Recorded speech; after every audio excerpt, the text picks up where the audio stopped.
Why you're always hungry on a plant-based diet and precisely how to fix it. You love this lifestyle, certainly in theory, and when you eat a healthy plant-based meal, it tastes delicious to you. You want to live this, you want to immerse yourself in this way of eating. You're totally sold on it, but you're a little bit peckish. Let's solve that today. In my experience, there are four major factors, four major variables that contribute to one's feeling of fullness, satisfaction, adequate energy gained from nutrition on, well, frankly, any lifestyle, of course, but these are the four big variables. I'm going to walk you through all of those. Number one is calories. And it's not to say it's always the primary driver, but it's right up there, towards the top of my hierarchy, let's say, of being something that really is crucial to you feeling fueled, nourished, satisfied each and every day. It's the calories. And this is particularly hard, I think, for people to strike the right balance with when they're trying to lose weight. Because ideally, and that's what we cover here, of course, maybe you're not, but that's what we cover here. So just very quickly on it, we want to be in the calorie deficit to create weight loss each and every week, don't we? We don't want it to be at a snail's pace, but we don't want the calorie deficit to be so large that we're dealing with a crazy level of hunger here. Now, there's many ways that you can minimize hunger at any calorie point, any calorie deficit level, but what you'll find is there's only a few little tricks you'll get away with for so long that can really nullify a very extreme and harsh calorie deficit. That's not going to be that sustainable over the long term. Even if you do some of the other things I'm going to talk about here to kind of mask the severity of your calorie deficit, you ain't going to get away with that for all that long is the point. So what we want here from a weight loss perspective, but also marrying it with the right level of satisfaction and fullness and enjoyment from meals and decent energy levels because of adequate nutrition, well, we want a very small, subtle calorie deficit. That's why I like the 10 to 15% range below maintenance calories. For many of us, this is going to look like a maybe 250 up to maximum 450 calorie deficit. It's just a little bit less, isn't it, than the typically conventionally advised 500 calorie deficit, which I've always found arbitrary. If you're 5'2", you're incredibly sedentary, for example, a 500 calorie deficit below your maintenance, you're going to be starving. That's like a huge percentage of your advised daily calorie intake anyway. So you get what I mean here? It's important to go by the percentage, and we want something nice and subtle like 10 to 15% in a calorie deficit. That's really moderate. Now, if you're not trying to lose weight, it's really important that you're eating near calorie maintenance. So this is the first thing to figure out. If you are starving on a plant-based diet, how many calories are you eating every day? People don't like doing this. They don't want to track. They don't want to have to think about it. It's quite overwhelming. I understand. But look, be led by the problem. The problem should advise what the solution is. Be led by, if you're having this constant problem where you're feeling really, really hungry, and there is this kind of maybe obvious example or answer here that you could be in a really extreme calorie deficit. If you are losing loads of weight right now, this is obviously a big clue that you might be in a really extreme calorie deficit. Then I think you should be able to adequately find the motivation to apply some calorie thinking, some calorie tracking to what you're doing. That doesn't mean long term, doesn't mean permanently, but even just a couple of days on Chronometer or MyFitnessPal tracking your calorie could be so illuminating. You could realize you're so much under eating versus what might be an advised TDE maintenance calorie amount, or even a sensible calorie deficit amount for you based on the numbers I've just given. So that's the first thing. When we eat a meal, it needs to be not so low in calories that we're starving, not so high in calories that we're gaining weight, of course. So we just want that very subtle calorie deficit. What's that going to look like in a meal? I can't say 450, 500, 600 calories, can I? I can't give a blanket generalist statement like this, but hopefully you understand my meaning here. The calories are really, really important as factor number one in achieving physical fullness. So if you feel I'm losing weight extremely quickly, yes, there is a good chance, Ryan, I'm not tracking my calories right now. Maybe there is. I'm resonating with what you're saying here. Maybe there's a good chance I am in a very big calorie deficit. Just do some tracking. Just do some tracking. It'll be so illuminating. Even if you don't want to do it, even if it's overwhelming, just do it. It's going to be a great education for you. Number two, fiber. Fiber really important for staying full for a long period of time, especially when you have a high fiber meal. It's the prolonged fullness, whereas volume is maybe a more short-term fullness. Fiber is such a long fullness, really stretching out that digestion, the absorption of the nutrients, and of course the calories, the energy in a meal. And so, yeah, fiber, do I really need to explain how to get high fiber on a plant-based lifestyle? Probably not. Probably not. It's kind of automatic. Just the obvious statement being eat lots of whole foods. And if you're not doing as many, maybe you're doing more like white potatoes and you do have a bit of veg, but it might be lower calorie, lower fiber, veg, which is there's not many of, but you're not doing as many dark leafy greens, you're not doing so many cruciferous vegetables, for example. You could just make some little transitions here to more whole grains, plenty of beans. There's little ways, what I'm trying to say, to boost fiber a little bit, or maybe you're having lots of pasta, maybe you're having lots of white pasta. Just make a subtle change to more whole grains or even a whole wheat pasta. This can just take up your fiber intake, that 5 or 10 grams. That could just give you, even if you don't change anything calorically, can just give you a little bit more lasting fullness with meals. So fiber, really important. And I've been talking for years now about I like 40 to 50 grams plus fiber daily. And you've got how many day of eating videos for me as proof of concept on this channel here from this year, probably 4 or 5 more, where you can see I'm getting 60 grams some days fiber, certainly 55 grams plus fiber. And it just makes, for me, the calorie deficit so sustainable. And then when you're eating at calorie maintenance, think about it, you can have even more fiber, let alone if you're maybe trying to gain some healthy weight right now, you're underweight right now, you'd like to gain a bit of weight. Oh, it's so easy. The more calories you eat, the more fiber you can eat, assuming that lots of high fiber foods come with those calories. It is still possible to get quite low fiber intake on a plant-based diet if you do, again, like lots of pasta, maybe white rice cakes. I try to think it's kind of hard. It's not going to be very whole foodsy centered, is it?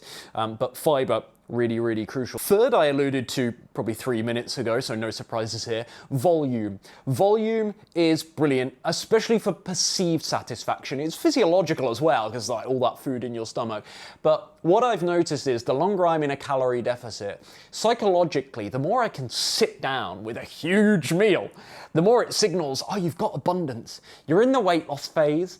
I know there's a scarcity of food here because I'm in the weight loss phase. Like, I can't unsee that. I can't trick myself out of that. So I know that every day maybe I'm just eating below my caloric requirements because I'm trying to lose weight. But just somewhat, 5%, 10%, 20%, I don't know. It's hard to quantify. It's just somewhat nullified psychologically by sitting down with my giant loaded salad bowls, bulking up my oatmeals in the morning with loads of low-calorie berries, adding those 2 to 3 cups that I've been talking about for years of the non-starchy veg on the Slim and Sustain Big Bowls. Something about that. You know, having that nice, colourful, that's nothing to do with volume, but that nice, colourful Slim and Sustain Big Bowl. Like, sometimes my bowls look like slop and I throw them together very quickly and they're not, maybe I only use one vegetable, but sometimes you see, because I post the good photos, only the nice meals I show on social media, right?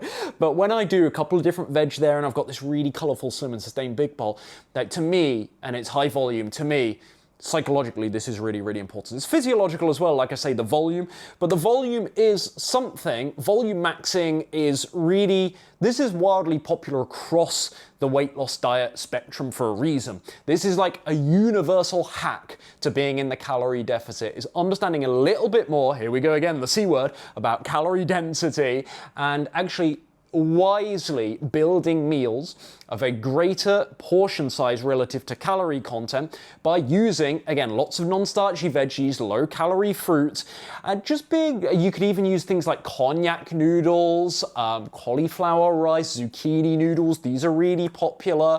I don't use many of these things often, but there's been moments where I'm pushing a level of hunger, I'm at the back end of a fat loss phase, I've been in a deficit for a while, and I'll do a week of using cognac noodles, and I'm like, I like cognac noodles. Oh, they're processed, but I don't want them all the time, but and I don't find it necessary to do the 0-calorie stuff all the time, but it can really, really help, just that volume. Shout out to, obviously, for the soups and the stews and those big water-rich dishes of such a great volume as well, because again, the physical feeling you can achieve with these. Of course, the catch is, depends what you put in the soup, depends what you put in the stew, but the potential for a water-rich dish to be high volume for few calories, it's there. It just depends how you manipulate it, how you design it precisely. But this is why I love the soups and the stews in a fat loss phase, and I literally don't even, if I'm just in maintenance, I literally don't dream about soup and stews. It's just immediately when I'm in a deficit of calories, which doesn't happen too often, but maybe I want to blitz a couple of pounds off, get a little freaky like I have recently on this plant-based diet, get super lean, then for me, on my mind, just immediately, it's like soup, give me soup, give me soup. It's such a hack. 4 is balanced macronutrients. The difference that just little macronutrient changes can make, even if the aforementioned volume, fiber, calories, even if those things don't change in a dish, the manipulation of your macronutrient ratios can indeed have a more than subtle effect on the level of satisfaction that you attain from that meal. It can also do different things nutritionally because of the different macronutrient balance beyond just satisfaction. So just knowing that, hey, if something goes wrong, if I'm not feeling right in some way, I might not need this massive change. It might actually be the overprescribed do a little bit more protein. It might not be, but that's so commonly talked about as the first example that obviously comes to mind. It's so topical. But it might be with a lot of my former starch solutioners that come to my program, a lot of the 50-50 plate guys, we're adding a little bit more dietary fat. We're taking them from maybe 10% of overall calorie intake coming from fat to maybe 15, nearer 20% for my female clients, definitely. It might be that bump in protein. It might be a reduction in protein. I had a client recently that was working with another vegan coach that we'll name unnamed, and this is not me talking rubbish. We all have our different methods, and there's different merit and argument to different philosophies under the plant-based umbrella and different coaching styles. But we both felt, me and the client, that the very high protein approach they were doing before, where it was mandatory to combine like 2 plant protein sources in a single meal. For some people that can be useful. I sometimes do it, but for this particular client in question, it was wholly inappropriate. And actually it was reducing both their carbohydrate and fat intake to a point where actually it affected not only diet enjoyability, which affects long-term adherence, and enjoying your meals is not a small thing, so that's important, but maybe arguably most importantly, we just felt like from a nourishment perspective, from a general nutrition intake well-being perspective, the carbs, the fat are a little bit too low here for this to be ideally optimal. So just that shift of reducing protein a little bit on a plant-based diet. Oh, it's usually we have to worry about eating more protein. No, nonsense. Like for some people, they are overdoing it with a lot of the mock meats and just the gym bro culture as well, just totally like brainwashing people on this protein pedestalization. Again, protein is really important. I don't mean to get into that topic particularly today, but just an example here of like little subtle changes that I'll sometimes make with clients in terms of macronutrients, even if I don't change their calories, even if we don't significantly increase or decrease the fiber in a meal. I can keep the volume maybe the same, maybe nothing changes in terms of the volume, but little subtle shifts such as taking away some rice and adding that avocado that they've been terrified for eating for ages because they heard all this stuff, they're fat phobic, they heard all of this stuff, the fat you eat is the fat you wear. Just adding that little bit of avocado, assuring them that actually the net calories haven't increased, so the results on the scale at the end of the week are going to be precisely the same. This can actually give them just a little bit more satisfaction. Fat is a really good example of this because it slows digestion as well, in the same way that fiber can do. So yeah, and carbohydrate, of course, especially when fast digesting carbohydrate like fruit or white rice, a white potato, sweet potato as well. This can quick oats, not rolled oats, not steel cut oats, quick oats. These things can obviously create that blood sugar spike. This can be associated with short-term, and there's nothing wrong with blood sugar spikes, by the way, very natural. That I'm not going down the insulin topic today, because that is something, again, overemphasized, I think, for most of us. Nothing wrong with something being fast digesting is what I'm meaning to say. That's not part of my protocol that you only need slow digesting food, that everything you eat has to be radically high in fiber. That's, even though I've just spoken highly about fiber and I'm talking about slowing digestion down here, that doesn't mean everything needs to be that way.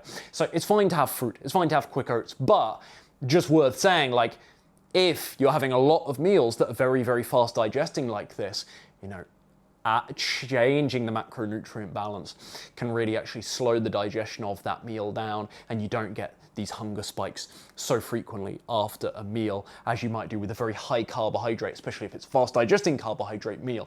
So this is something that we're doing a lot with clients, is we're lowering carb intake. Obviously, each client is different. There's individual intricacies, but just a broad insight from 700 clients coached now. One big macronutrient shift we're making that increases satisfaction, and a bunch of other important things, is just reducing the carbs down a little bit. I like 60-20-20 as the macro split for my clients, so about 60% of calories coming from carbs. So I'll often have a client come to me and they've come from that more high carb background. knowingly or not, they're eating more like 80, sometimes 85% calories from carbohydrates. So I'm not talking about a radical change just down to 70, but it opens up 60, excuse me, but it just opens up that little bit of more room for fat and protein. And again, this can have an impact on satisfaction. So I've done too long on this one, but this is why little macronutrient changes as well can really help with satisfaction, even if every other factor I've talked about today remains the same. So my point being, there's 4 different levers you can pull there to increase satisfaction, to quell hunger on a plant-based diet. What's appropriate for you? I can't advise that personally, but hopefully this gives you a really good overview. And the point I want to leave you with today is you've got so many options. You don't have to give up. You don't have to completely write off this way of eating. I've shown you there's 4 different levers you can pull. Maybe you only need to do one of them. In most cases, you might only need to do one of them. Maybe you can do a few of them, but the idea that you have all these options, there's all these things you can change, and you don't just have to accept, oh, a plant-based diet isn't satisfying. You just might be making a major mistake, unknowingly, in 1, 2, maybe 3, maybe all of these areas, and just these little adjustments. Hopefully I've shown you all your options today, things you can consider to change with each meal that you make. The final point I want to finish on, when I said at the start, do we have time for this? No, we don't. I've got to go for my client meeting very shortly, but this is really worth saying as well. This is the 5th invisible factor, let's say, a little bonus one. Psychological. There's all sorts of things, such as the speed at which you eat, being in a calm, relaxed, your nervous system is relaxed state when you sit down and eat. Maybe eating socially, as opposed to eating on your own, watching Netflix. All of these things can alter, maybe not physiological, but, well, it can. We know from the studies it can, but certainly in a very obvious way anyway, cognitively, psychologically, psychosomatic, the perceived satisfaction can change from all of these things. And just be watchful of that one too. Maybe all your ducks are in a row on the previous 4 variables I've mentioned. Maybe me going through this, you found it useful, but you can't see any obvious blind spots. You've already done your checking in each of these areas. You're doing well with the calories. They're not too low, not too high. Your fiber intake is over 40, 45 grams per day. Your volume's decent. You're doing the volume maxing stuff, and you like your balance of macronutrients right now. You feel pretty great with it. What's going wrong? What's going wrong? Is there something, are you on your phone when you're eating that's causing you to eat quickly? Are you trying to shovel food down? Is there enough ceremony? This is important, enough ceremony around the meal. This is where we go into the new age stuff, but it can really help. I'm grateful to eat this meal. You don't have to necessarily affirm these things out loud, but I'm grateful to eat this meal. I'm going to sit down. Prayer before a meal can really help.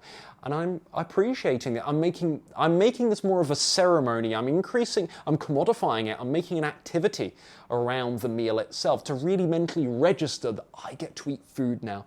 And just sometimes these little psychological reframes as well can just add that little 10, 15% more perceived satisfaction that can really help with this problem too. So lots of reasons there as to why you might not be feeling satisfied, why you might be experiencing lots of hunger on a plant-based diet, but hopefully also lots of solutions too. If you want to skip the guesswork, what I've covered today is useful, but it's a little bit overwhelming. You're not sure what to address first, what to fix. You can learn more about working with me and staying satisfied while losing weight, because that's the master, that's the art of weight loss or the science, but I would say it's an art in many ways as well, well, I've got to be in the calorie deficit, but how can I manipulate my meals to make the calorie deficit as sustainable, tolerable, and hunger-free as I possibly can? So if you want help with all of that, learn more about my coaching below. Hope this helps.